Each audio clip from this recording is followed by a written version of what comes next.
नमस्कार दोस्तों। और आज की इस वीडियो में एक खास चीज बता रहे हैं। खास ये है कि क्या उत्तर प्रदेश में अखिलेश यादव से बीजेपी डर गई है। यह सवाल इसलिए उठ रहा है क्योंकि जयप्रकाश नारायण की जयंती पर 11 अक्टूबर को समाजवादी पार्टी के मुखिया अखिलेश यादव जयप्रकाश नारायण इंटरनेशनल सेंटर जाने वाले थे, लेकिन इससे पहले ही जेपीएलआईसी को सील कर दिया गया है। और इस पर अखिलेश यादव ने शासन प्रशासन दोनों पर हमला बोला। उन्होंने कहा कि किसी को नमन करने का या श्रद्धांजलि देने से रोकना सुसभ्य लोगों के निशाने नहीं है। सोशल मीडिया पर पोस्ट उन्होंने किया, गेट पर टीन की ऊंची दीवारें बना दी गई है और पिछले साल भी अखिलेश यादव यहां पर पहुंचे थे, लेकिन जब उन्हें प्रवेश नहीं करने दिया गया तो वो 8 फीट ऊंचे गेट को कूदकर श्रद्धांजलि देने अंदर चले गए थे।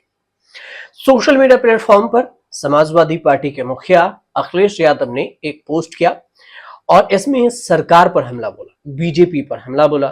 पोस्ट में अखिलेश यादव ने लिखा कि बीजेपी सरकार लगातार लोकतंत्र पर प्रहार कर रही है।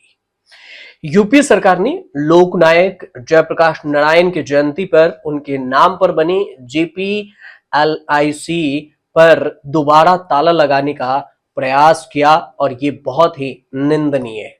ये अखिलेश यादव का ट्वीट है। इस तानाशाह से आगे झुकेंगे नहीं और समाजवादी पार्टी इस पोस्ट में ये भी लिखती है आगे कि जयप्रकाश नारायण की प्रतिमा पर माल्यार्पण न करने देना बीजेपी की गंदी राजनीति को दर्शाता है। जिस जन विरोधी सरकार ने लखनऊ में बने जेपीएनआईसी जैसे विकास कार्यों को बर्बाद करके महापुरुषों का अपमान किया, समाजवादी इन तानाशाहों के आगे झुकेगी नहीं और हम वहां श्रद्धांजलि देने जाएंगे। लोकतंत्र पर निरंतर जो ये हमला किया जा रहा है, प्रहार किया जा रहा है, ये निकम्मी बीजेपी सरकार है, ये अखिलेश यादव ने लिखा। यूपी सरकार द्वारा लोकनायक जयप्रकाश नारायण की जयंती पर उनके नाम पर बने जेपीएनआईसी पर दोबारा से ताला लगाने का प्रयास किया, जो कि अत्यंत ही निंदनीय है।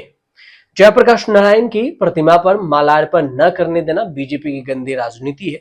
अखिलेश यादव लगातार एक के बाद एक ट्वीट किए। जेपी नारायण इंटरनेशनल सेंटर के गेट पर सपा के कार्यकर्ता धरने पर भी बैठ गए हैं और जेपी की जयंती को लेकर वहां पर अड़े हुए हैं कि वहां माल्यार्पण हम करेंगे और अखिलेश यादव श्रद्धांजलि देंगे। लेकिन उन्हें अंदर जाने से मना इस बार भी एक तरफ से कर दिया गया, क्योंकि वहां पर सील कर दिया गया है, ताला लगा दिया गया है। इसमें समाजवादी पार्टी का ये भी आरोप है कि आखिर उसके अंदर है क्या कि वहां पर जाने नहीं दिया जा रहा है। क्या कुछ अंदर धांधली चल रही है बीजेपी की? ये सवाल जयप्रकाश नारायण। लेकिन अब जयप्रकाश का जिक्र हुआ है तो फिर आपको जयप्रकाश नारायण के बारे में भी जानना जरूरी है कि आखिर जयप्रकाश नारायण कौन थे।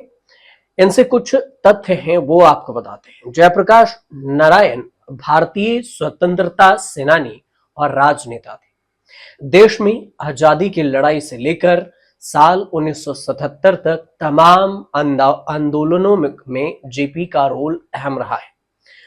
अब जयप्रकाश को ही जेपी कहा जा रहा है। वो पूर्व प्रधानमंत्री इंदिरा गांधी के विरोध के लिए भी जाने जाते थे और कहा यहां तक जाता है कि उनके आंदोलन की वजह से ही इंदिरा गांधी के हाथ से सत्ता तक छीन गई थी।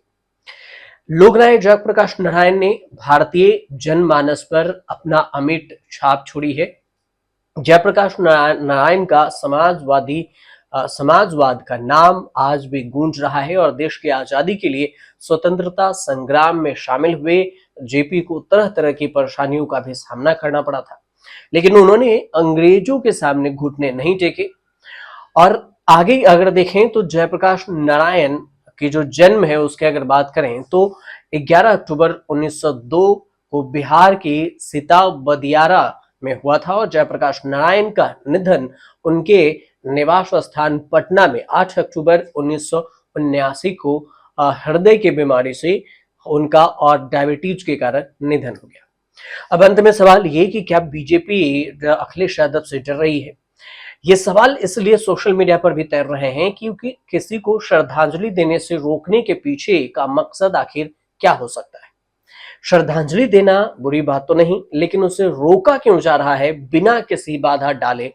ये सबसे बड़ा सवाल है और इसी वजह से लोग ये कह रहे हैं सोशल मीडिया पर कि क्या अखिलेश यादव से बीजेपी डर गई। अब देखना ये होगा कि 11 अक्टूबर को श्रद्धांजलि के दिन भी क्या कुछ नया ड्रामेबाजी राजनीति को लेकर वहां पर होता है। फिलहाल आपको ये वीडियो और ये जानकारी अच्छी लगी हो तो फिर चैनल को सब्सक्राइब कीजिएगा और शेयर भी जरूर कर